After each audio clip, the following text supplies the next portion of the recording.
Hi everyone, I wanted to make a video to go along with the latest Instagram post just because I thought it might humanise things a bit and it sounded like a bit of fun.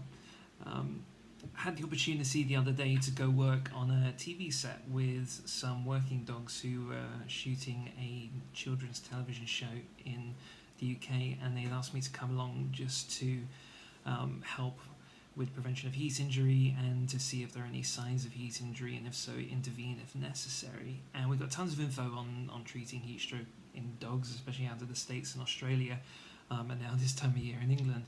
So I've included a video towards the end of the working dog Scarlett and her handler after a full day's work, and there's some information at the bottom as well, but really the main things are getting to know the handler and getting to know the dog. So starting out somewhere cool before work and getting to know the temperament of the dog you're going to be working with, and what they're like, I suppose, under stress. You know, you get border collies and they are hyper vigilant about their work. They're not going to stop to drink water and they're going to take a while to calm down, and others who are maybe just doing a bit of agility or a bit of obedience work. So for Scarlett, she wasn't doing much except running from point to point and interacting with people, but it was a very hot day in central London. So what we were watching out for were her wanting to drink water excessively, her wanting to take lots of breaks, disobeying commands, excessive panting,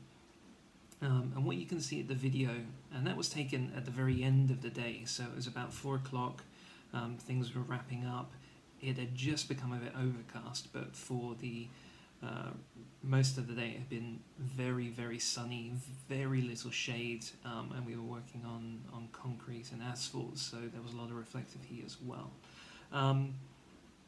She is panting, but she doesn't appear distressed at all. She is responding well to her handler, she's interested in what's going on, she's taking treats, and she did sit down and relax after that. And it's, if she's getting to a point where she's not panting, she's not wanting to take treats, she's constantly guzzling water, she's sitting down a lot, those are going to be our early signs of heat injury.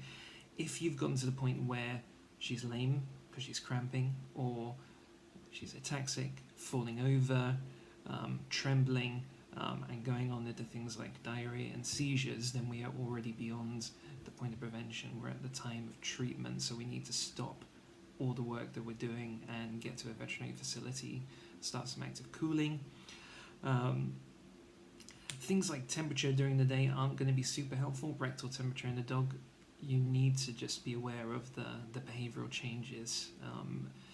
Some dogs do need a while to calm down before they have a drink of water, and you can add things into it like milk, low sodium chicken broth, sometimes the electrolyte solutions, but they're not particularly helpful from a medical point of view. Simply keeping her hydrated is going to be the most important thing, but if we can encourage more water drinking, that's great. Dogs don't sweat, so they don't really lose electrolytes like we do. They just lose pure water, but if they will drink electrolyte solution, that's going to encourage them to drink more, then that's fantastic. And plenty of breaks.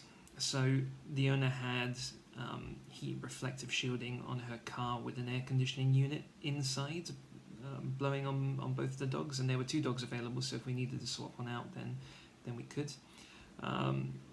So really it's just trying to find a healthy balance between work and rest, and don't be afraid to pull the plug if you're worrying with tipping more towards the heat injury point. So thank you for listening to my diatribe. If you do have any recommendations or any suggestions about things you'd like to hear about, do let me know. Otherwise, thank you for tuning in.